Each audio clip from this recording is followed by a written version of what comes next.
living space. Understand? Modern day scientists, with their human mind, are able to understand about space only now, too little and too late. Understand? They are trying to understand space. Modern day scientists are trying to understand space. What they understood till now, too little and too late. Thousands of years before, Hindus had a clear understanding about what is space. Space is living existence, living entity. I should say closer to consciousness. Space is very closer to consciousness. I'll give you some of the important, powerful cognitions about space. Just if you internalize this, you can use the power of space in your day-to-day life in a very practical way, simple and very practical way. First, space is a living entity. It's not emptiness, it's not dead, it is living. Second, it is very close to consciousness. Third, the space you are carrying inside you, where the thoughts manifest, is directly connected to the space where this universe is established. Chidakasa, your conscious inner space, is directly connected to Mahakasa, where this universe is established. The space where this universe is established is directly connected to the space, your inner space where you are established. It means you have absolute ability to influence, inspire,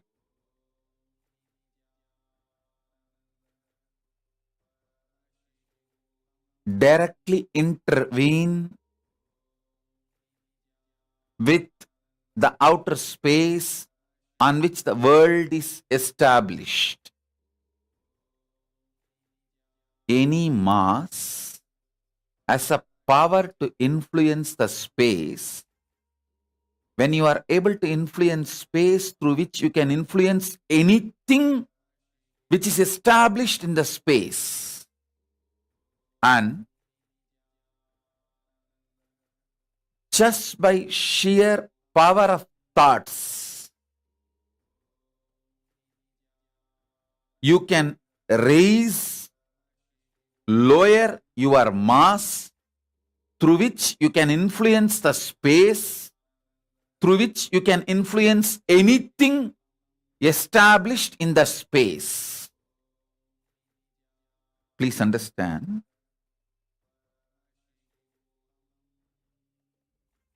when you meditate on cognize something very heavy, higher than your brain can grasp,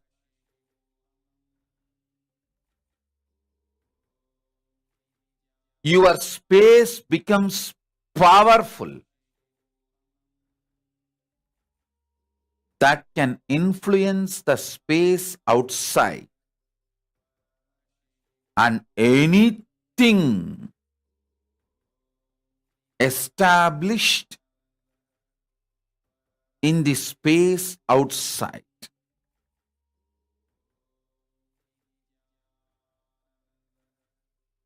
I'll repeat.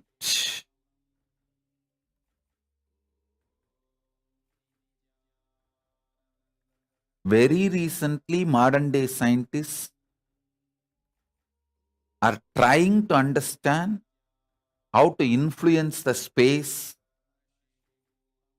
how space can be manipulated to make our lives more comfortable and better. But thousands and thousands of years ago, Hindus had clear knowledge. This time-space balancing itself and the speed of the light is constant, and the continuum of time-space balancing itself almost like eternal. All these are known to Hindus long before, thousands and thousands of years before. I'll add some more truths.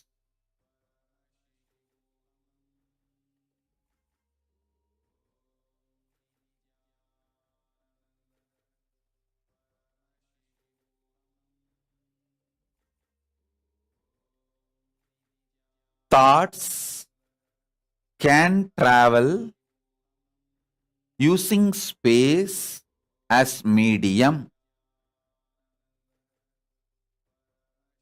Anything which has a mass can influence space, through that can influence anything established in the space.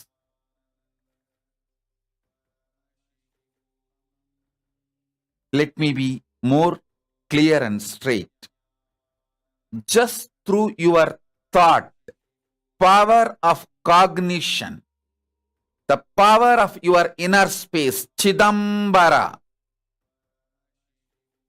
you can influence anything established in the space, whether sun or the moon or the universe or the black hole or the Big Bang, anything established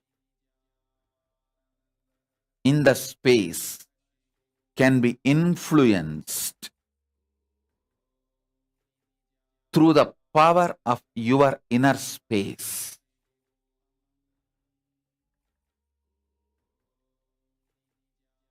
Contemplate on this.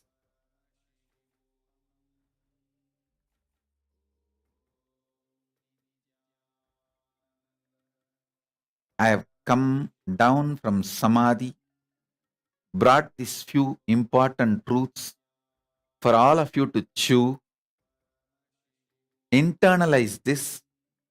I'll expand on this in further satsangs. After the darshan of Sundareshwara and Meenakshi, again, I'm feeling intensely expanded and getting into Samadhi. So with this, I bless you all. Let's all radiate with integrity, authenticity, responsibility, enriching, causing, living Shuddhatvaitam Saivam Paramadvaitam. The state, space, powers, being, superconsciousness, and KAILASA of Paramashiva. Paramashivoham. Om Nithyananda Paramashivoham. The eternal bliss, Nithyananda. Thank you. Be blissful.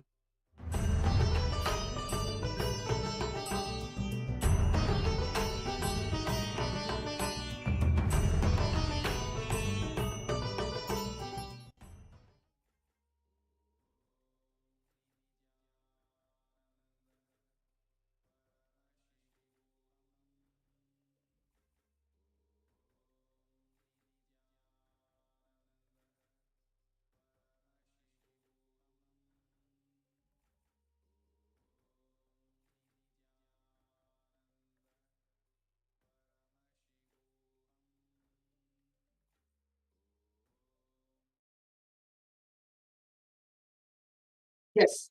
So now I hope all the participants heard directly from the Supreme Pontiff of Hinduism how to use thoughts to influence your inner space and outer space. So the essence of the whole session, what we're going to learn today, unlocking the power of thinking. Whatever you think that you want to be as a success, when you start living authenticity, the peak of a possibility, you know the right way of thinking, and you'll use your thinking to achieve what you want in life. In Hindu spiritual practice, this is a second step known as manana, authentic listening. Let your thinking be established in authenticity, continuously expanding you towards a peak possibility. When you achieve a powerful clarity in your thoughts, that makes you achieve, you think into your success, that you have unlocked the power of thinking. So with this, as now we're going to move on to the next session. So what we're going to have in the next session, requesting all the participants to actually be seated and please turn on your cameras, as we're going to have another Acharya joining us in a very short moment. But here, we're going to go on to the next tattva, which is the responsibility, as we learned already, but we're going to have a direct revelation from the Supreme Pontiff of Hinduism. Here Swamiji said, be responsible but not committed. So what is the difference between responsibility and commitment? We're going to learn directly from Swamiji, learning the difference between responsibility and commitment. So hope all the participants are able to understand. Let's move on to this very powerful cognition where we're going to hear directly from the Supreme Pontiff of Hinduism.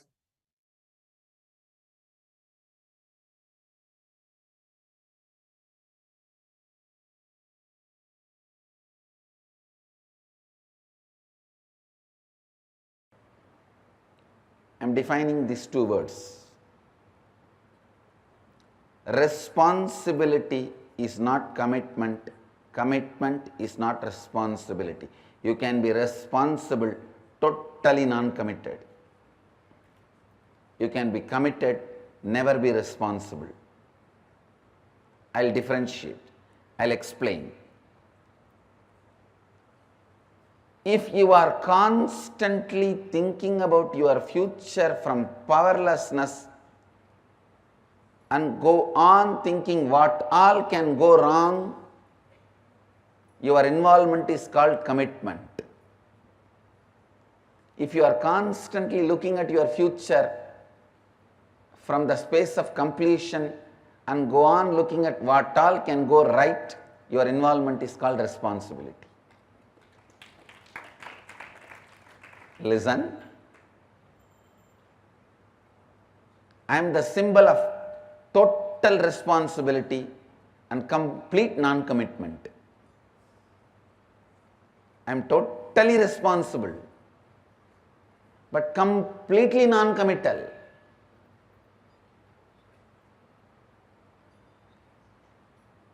If just a devotee who has attended some free program sometime, if he is bitten by a snake or if he is caught into some accident or if he is in emergency,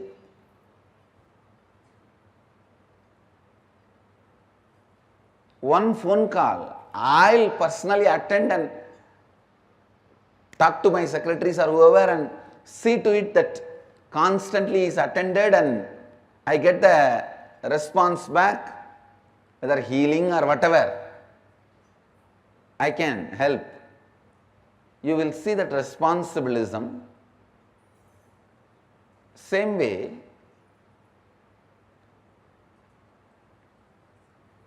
if you live around me, you can very clearly smell I am completely non-committed to the whole thing. Listen. Any future plan which erupts out of the pattern, what all can go wrong is commitment. Any future plan which comes out of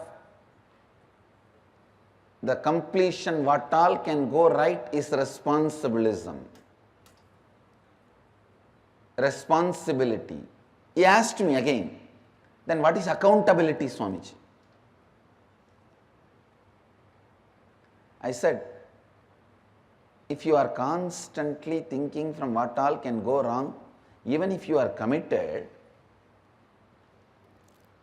You may be accountable, but you will not be accountable. You may be accountable, you will not be accountable. You will just stand and say, yes, this is what I am, what can I do? This is where I am.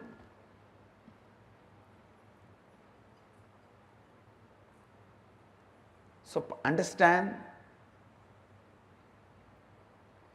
this subject is very, very, very confusing, and people feel no, no, no, no, no, no, no.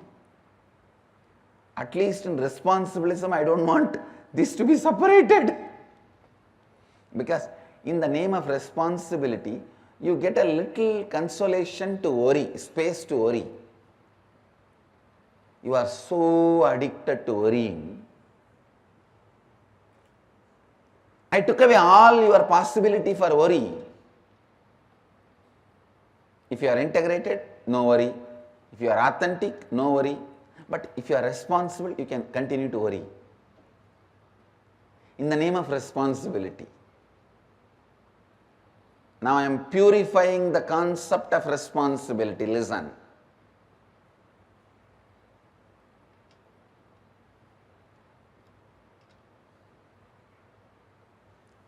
If you can move based on what all can go right, I am not saying don't look at what all can go wrong. You may not need to look at what all can go wrong if you look at what all can go right intensely. Looking at what all can go right,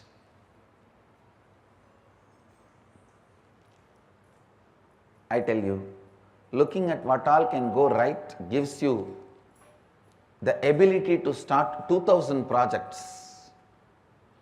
Even if you win in 20, you will be in the space of unimaginable expansion.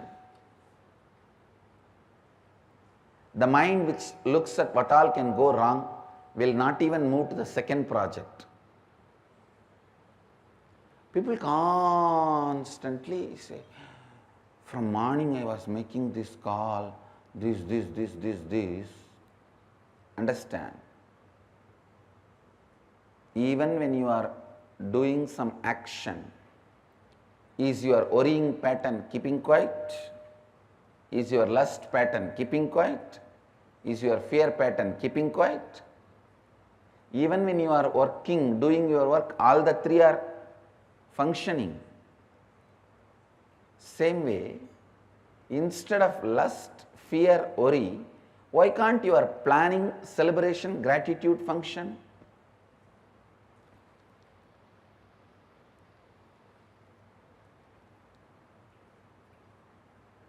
It is just simple training. Whether you function from fear, lust, worry, or function from planning,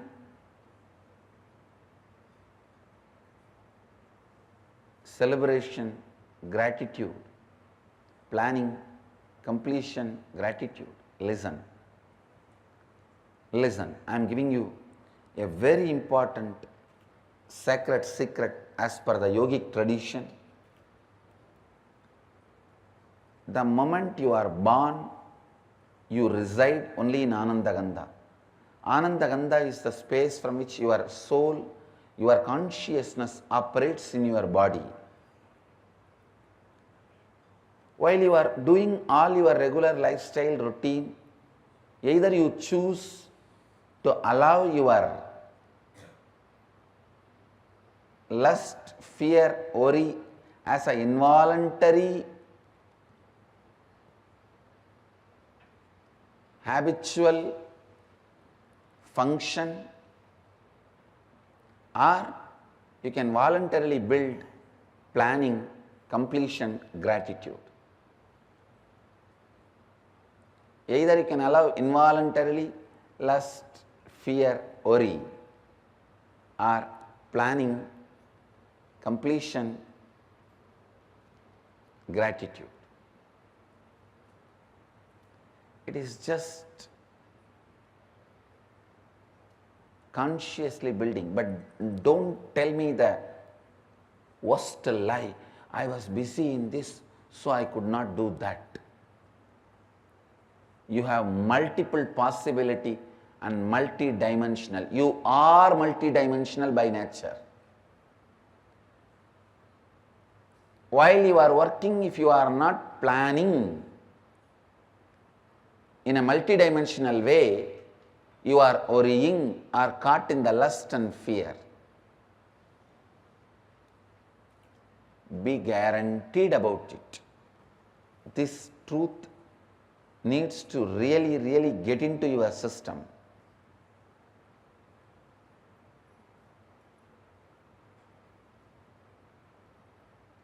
This truth need to really get into your system. Listen.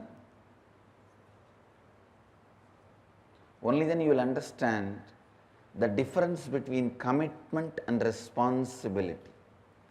If you don't take responsibility, you are beaten black and blue by commitment in the life.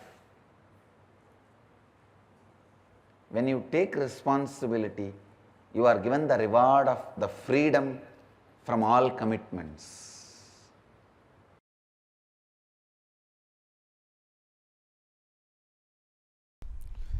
Cosmos works neither on communism nor on capitalism. It works on responsibilism.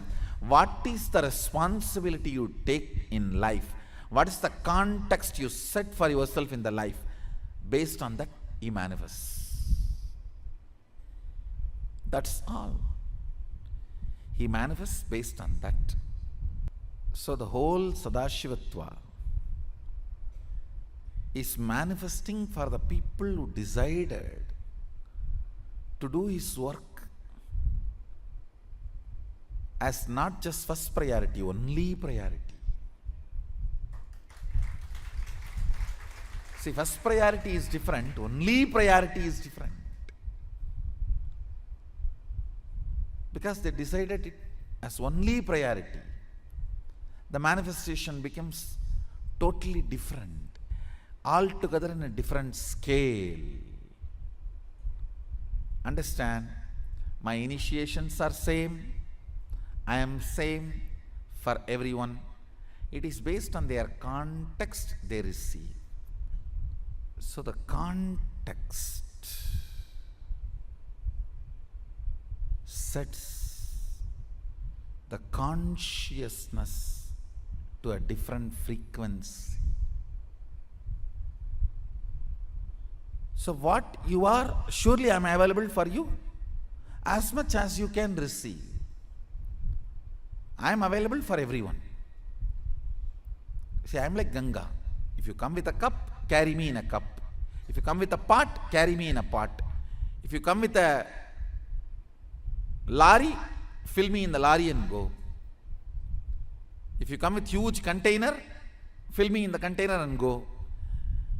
If you want to make a canal, make it. Up to you. I'll be flowing always. From my side, I neither have favoritism nor have any yes, no, all that. I just flow. Whoever wants to take whatever responsibility. Responsibilism is the law of the cosmos. Whoever takes responsibility, enjoy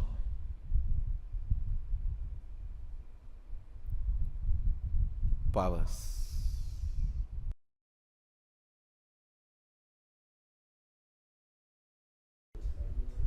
The more power manifestation, more divine you become. Understand? Shakti comes with buddhi. Only siddhi comes without buddhi. Shakti is mother, siddhi is stepmother.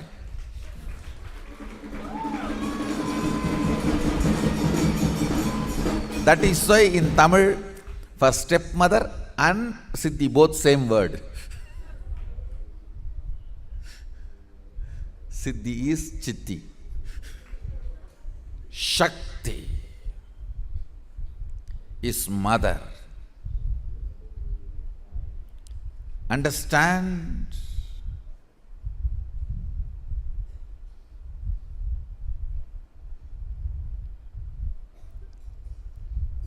First principle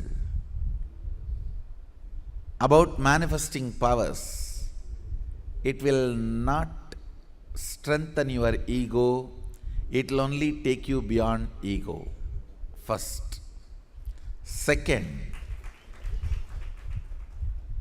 manifesting powers means manifesting qualities, state and space of Sadashiva also. Understand? When you manifest powers, naturally the state of Sadashiva and space of Sadashiva starts manifesting in you. I have always seen people who manifest powers have a very high level of integrity and unclutching, because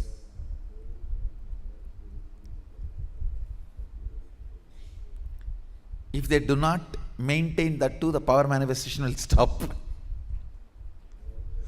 Understand?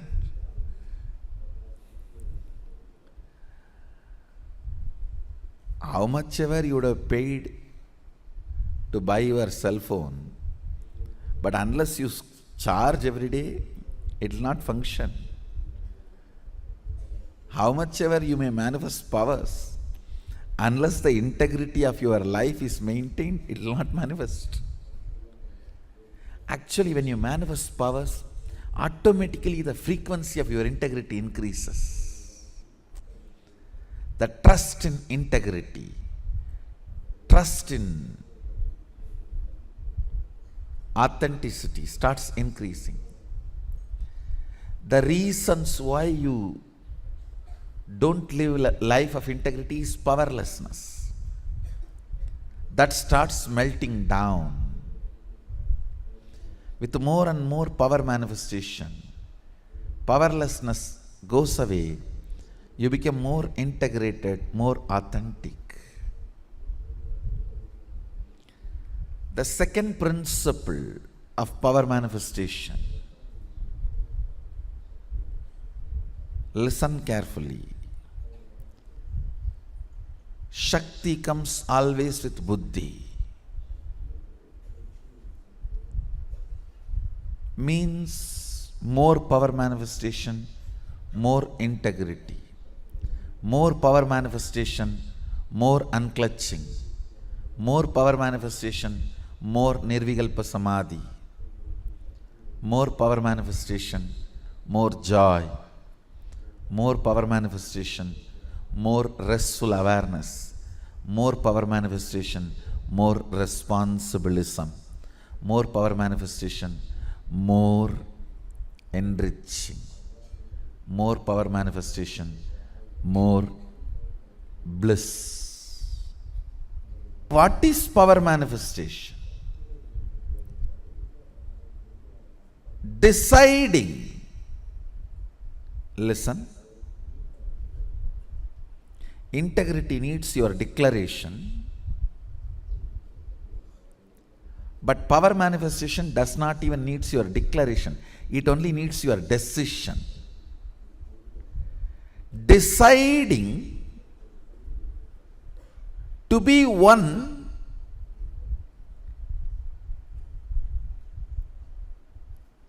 with the original source, Sadashiva, which is you, even when you don't understand.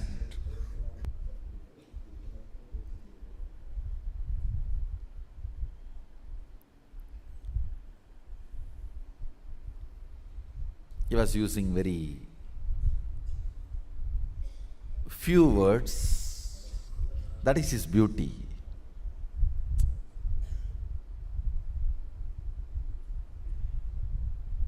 Just with few words, he will make that click happen. You know. First he was trying to tell that everything is one.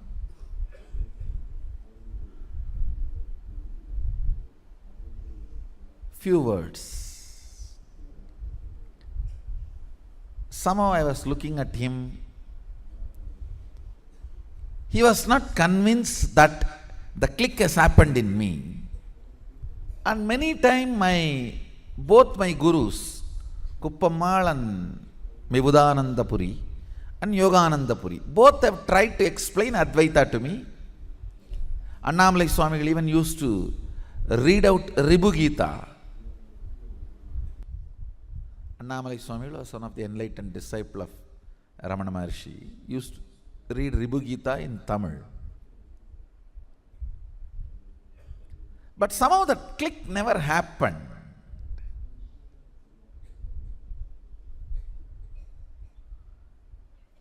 But just with few words,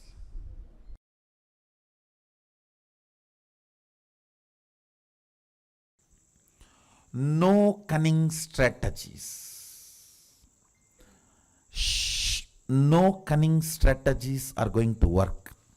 Shortest distance between 2 points is straight line. Shortest distance between 2 points is a straight line. Understand? Most powerful strategy for manifesting wealth is integrity. Most powerful strategy. If you want 2-digit, 3-digit level money, maybe 1 or 2 lakhs or 1 or 2 crores, then cheating, stealing, all that may work. Robbing the bank, all that may work. But if you are really interested in living with wealth forever, living with wealth forever, the most easiest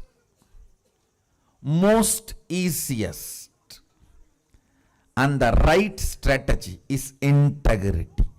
Decide with responsibility. You will start contributing to the humanity. Understand?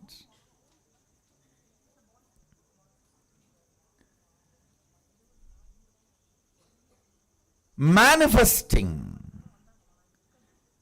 your cognition is life. Understand? Whatever cognitions, conclusions you have about life in your life, you will go on be manifesting that every day. If you have the conclusion, you are going to fall sick day by day. The more and more you breathe every day, every night, finally, you will manifest that. It is your conclusions you manifest.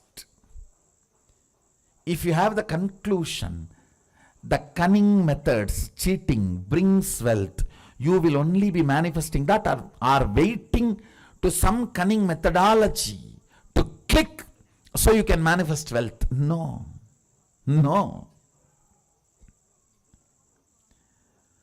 All waiting for cunning strategies to manifest wealth ends in frustration. And then you have a deep negative cognition about wealth. That is not going to happen for me. No. That is not for me. You end up there. In utter frustration. Then even if Sadashiva comes and gives the poetry, hey, go. You will be afraid. No. Who knows whether I am going to get the praise?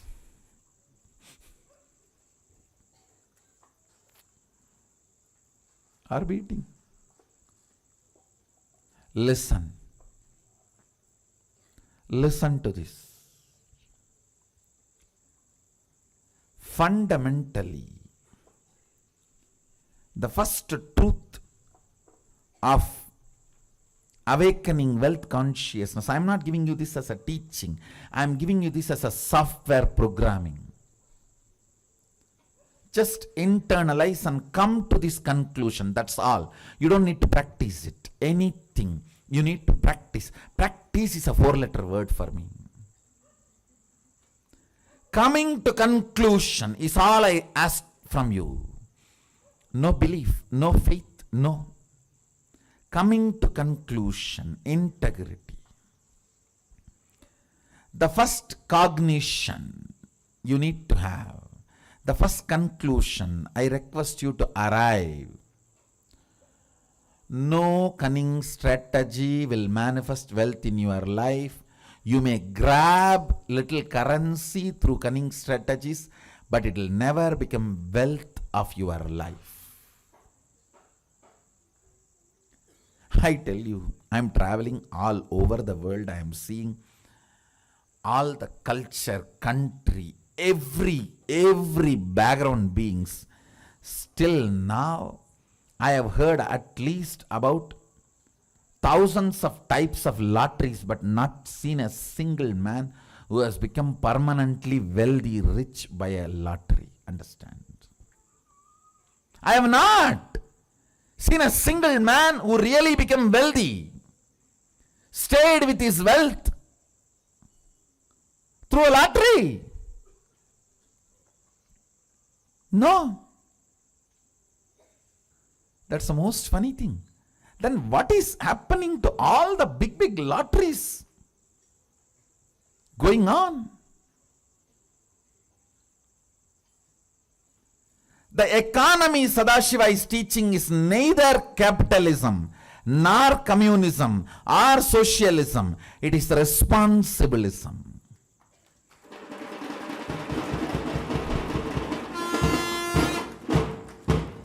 The responsibility you take, that decides the kind of the wealth going to be around you. That's it. That's it. The first understanding, conclusion you need to arrive. Integrity is the best strategy for manifesting wealth. Second conclusion, listen. Second conclusion you need to arrive. Whatever I am talking is not teaching. The moment it is teaching, you will push it into a moral dustbin. All of you have a moral dustbin. Oh, everybody talks. What is there? You know how to dump that. For ages, that moral dustbin is what keeps you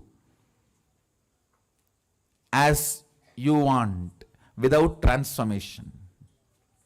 You start, my mother all the times tells me to do yoga in the morning, but she doesn't do. Now from that moral dustbin starts growing in you. Anything you call it as teaching, you dump it in the dustbin and never do it. I am not giving you any moral teachings. Be very clear, don't push me into moral dustbin. No. I am talking to you. If you come to all these conclusions, you will live wealthy forever. And if you are not able to come to this conclusion, I will support you, help you by awakening your Kundalini Shakti to see these conclusions as reality. That's all.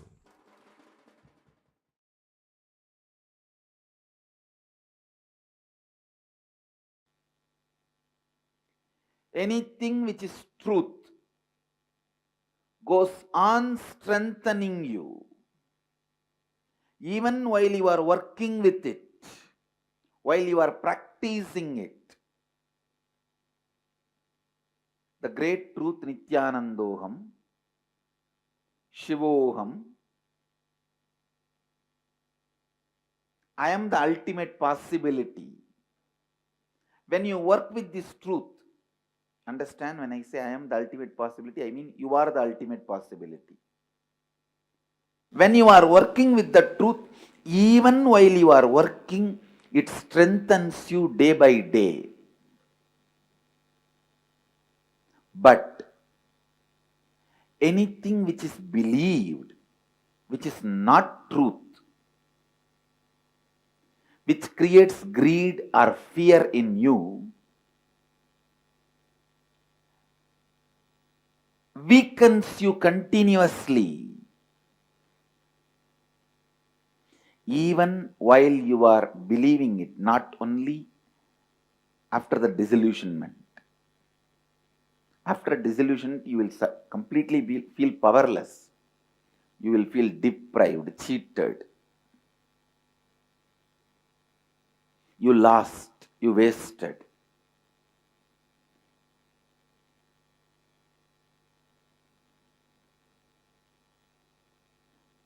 Not that only after you get disillusioned, you will feel cheated and deprived.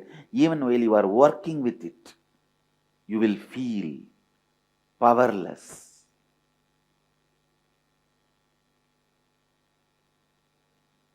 Shivoham. Deciding to work with the truth, Shivoham. Please understand, this truth you can't just believe and keep quiet. The truth is so powerful, it will provoke you to work towards it. It will provoke you to work towards it.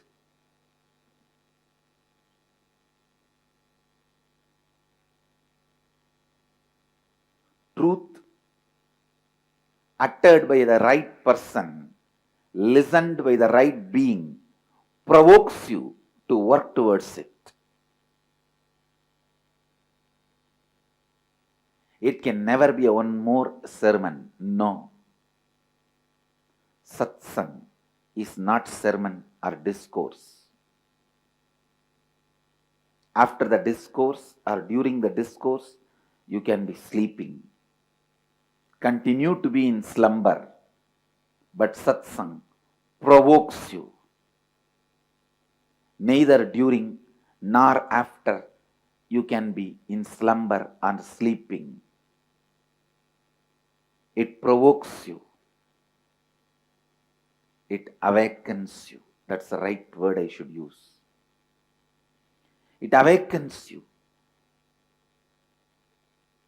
While you are working with the truth, Shivoham, even while you are working, you have to take the responsibility for it.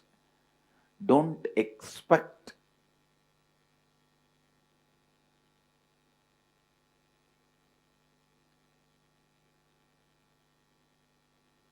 somebody else can take the responsibility for your reality. If somebody else takes the responsibility for your reality, it will never be your reality.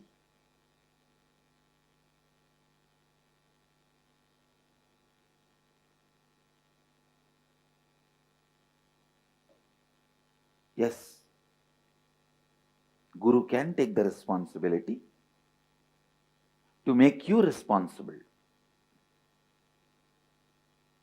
not for anything else. Guru can take the responsibility to make you responsible. That is why his love is never appreciated.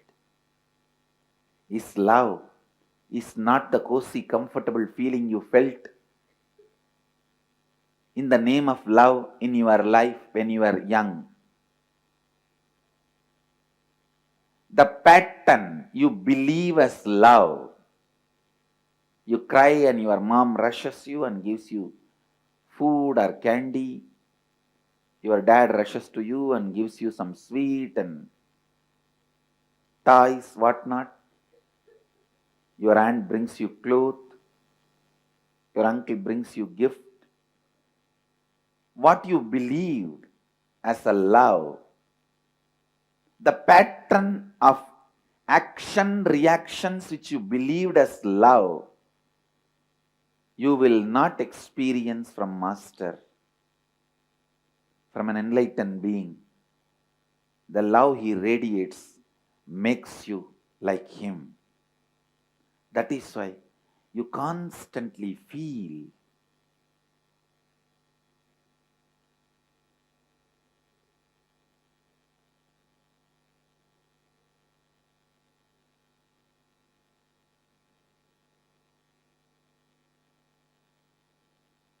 you will feel energized when you come near the Master, when you are in His presence, when you listen to His words, when you imbibe His presence.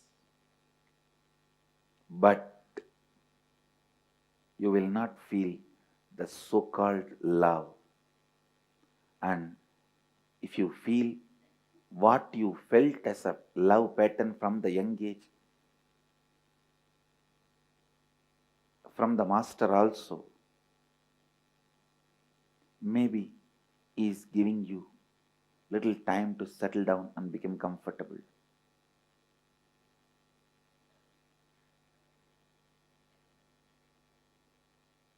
I do play the role of a father, mother, aunt, uncle for few days till the transition happens for you. You need to move from that to this, but not more than that.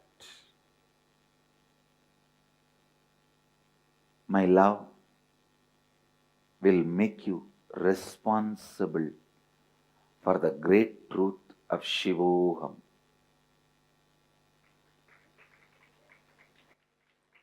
For the great truth of your reality. Understand, the truth has to constantly strengthen you. Truth has to constantly strengthen you. Anything which weakens you day by day is a belief. Anything which strengthens you day by day is a reality.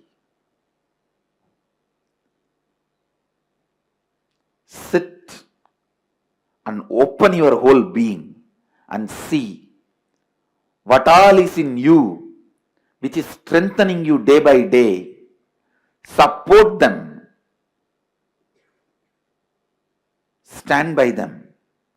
What all is in you which weakens you day by day, complete with them and drop them.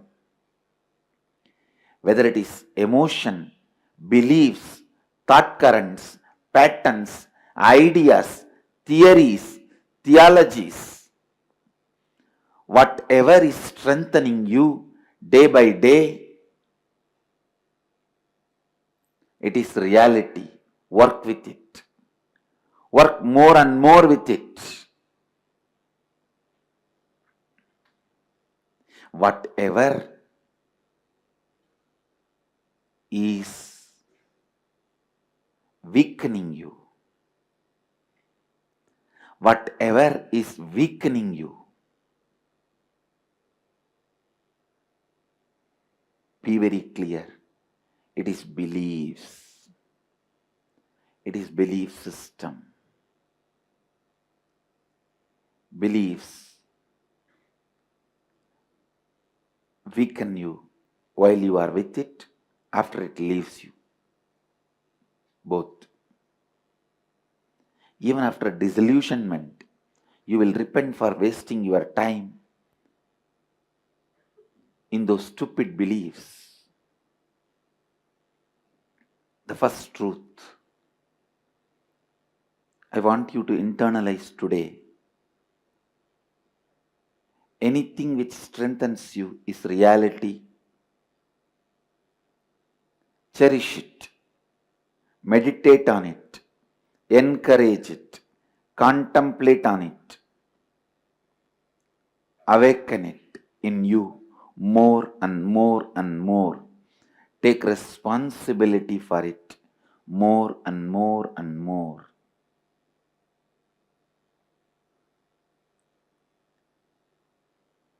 Anything which weakens you, be very clear, it is a belief system. belief system either will create fear or greed, because that is the only way it can create the false excitement in you. Please understand, excitement is life.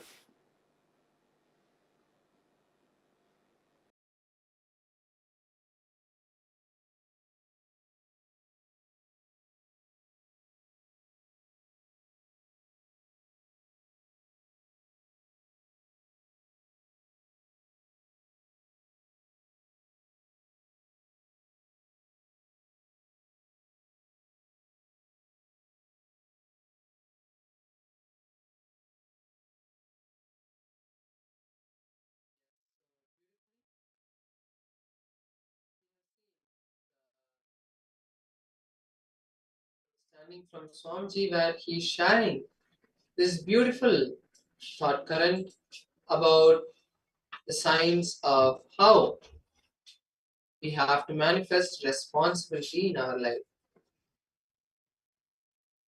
So Swamiji was saying basically that responsibility is not just commitment or some kind of bond that you have to like do something and you're going to get something. It is not like that. Responsibility is the space where you allow Paramashiva to flow through you, to be the one who holds the space of everything happening around you. So now we'll be understanding this from Swamiji, where in a small exercise we'll be seeing how to implement this beautiful, powerful cognition in our lives, in our day-to-day working relationships. So here Paramashiva beautifully says, responsibility is not just commitment. Commitment is not responsibility. You can be responsible, totally not committed. You can be committed and never be responsible. Now, we'll be having 2 steps to understand this powerful cognition in our life. So, how to find out our responsibility versus commitment? In whatever you're noting down these exercises, make 2 columns, and in the first column, list down your future plan. What you want to do in the next 2 days, 1 week, 1 month, and 1 year. Let us start writing this down first before we move into the next step. Write down what you're going to be doing for the next 1 month, 1 year, 1 week, and 2 days. So the different things you have to write down is first what you're going to be doing in 2 days, 1 week, 1 month, and 1 year. Let's write this down now, and after that we'll be seeing the next step. Please begin.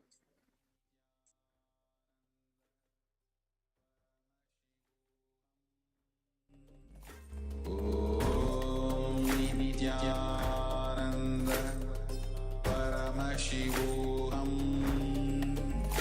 Om Nithyananda